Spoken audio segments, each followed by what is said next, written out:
Okay, how to drill out your enclosure cases. A lot of people spend a lot of money with machinists doing this.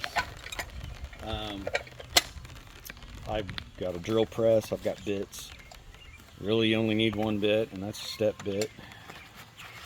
But to get your little production run going here, just your case off, pull it out of the cover, put the cover on top of the last one, your rear cover, put your screws off to the side.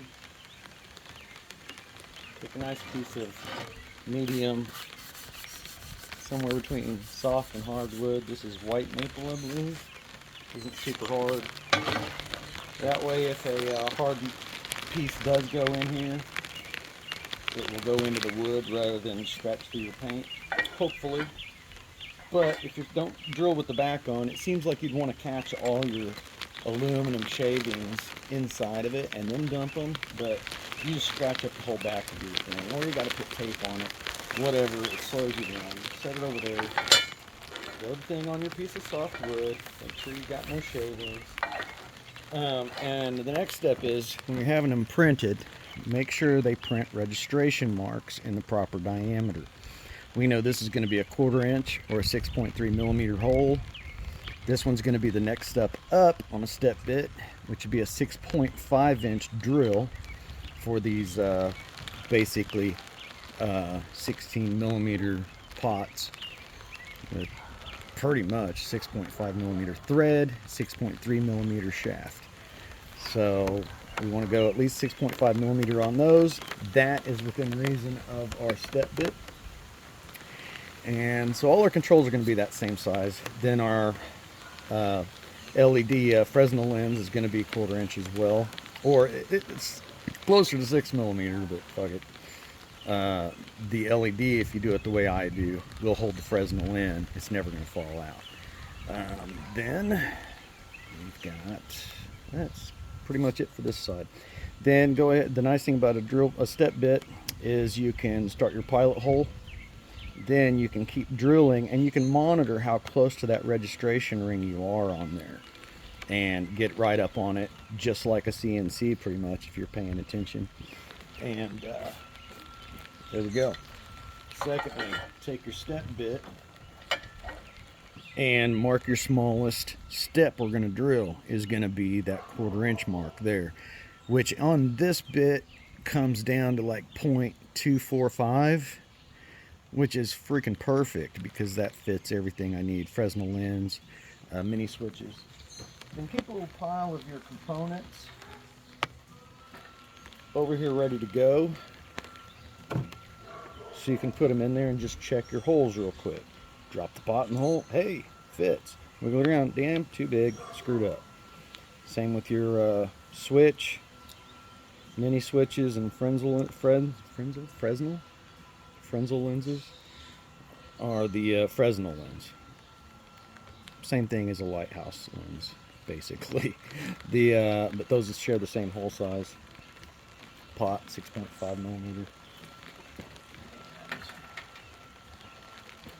And really that's it.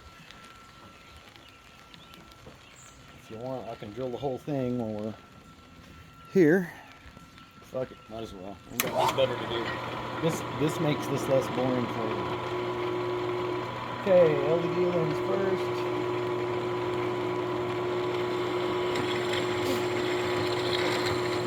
Blow your aluminum off to work. Okay, that's the last hole size before we go through.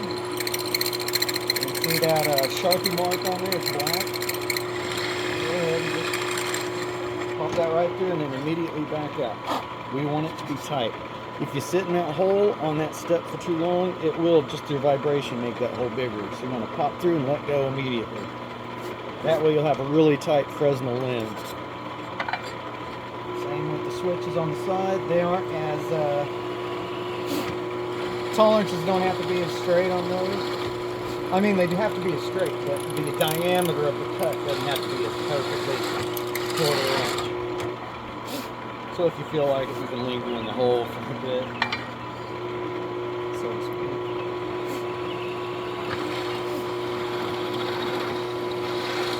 But do not linger. Do Don't linger in the Fresnel lens hole. Fidelity. Alright, now we're going to be hitting the next step up because we're doing the pots.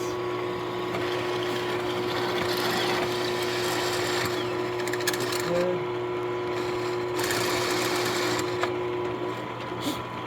There we go.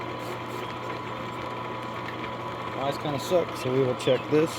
Goes in, minimal play. Does not go in to the switch of the Fresnel lens hole. This is how to do it in butt-ass, stupid, simple, while you're stunned. Or drinking, whatever you prefer.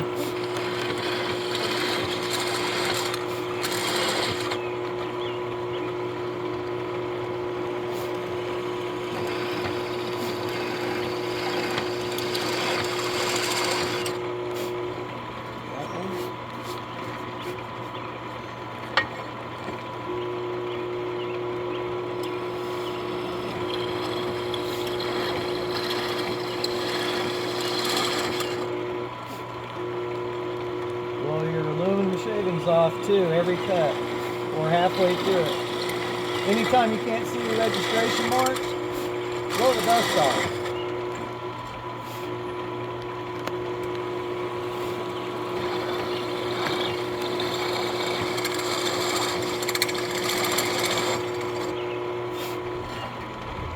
There we go.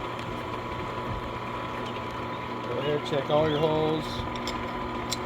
Just to make sure you're paying attention. Perfect.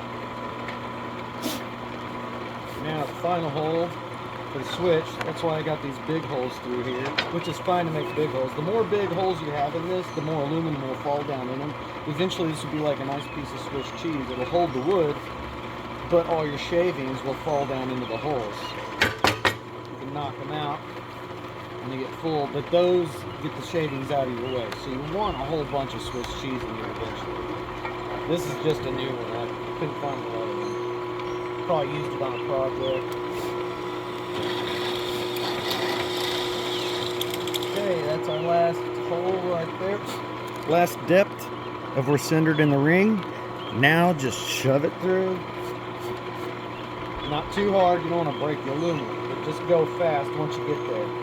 Get the bit in the hole, like that, grab the case, and that last bit of step will go into the board, and you'll have a perfect fitting switch. And that's the last step, second step from the last. You don't want to use the last step on this bit, but Harbor Freight's the one. They're cheap, you can sharpen them quick. They're a no-brainer. It's fucking aluminum, for Christ's sake. And that's the end of that. I'll continue drilling these. I got 8 more to go in total, and then this run's done.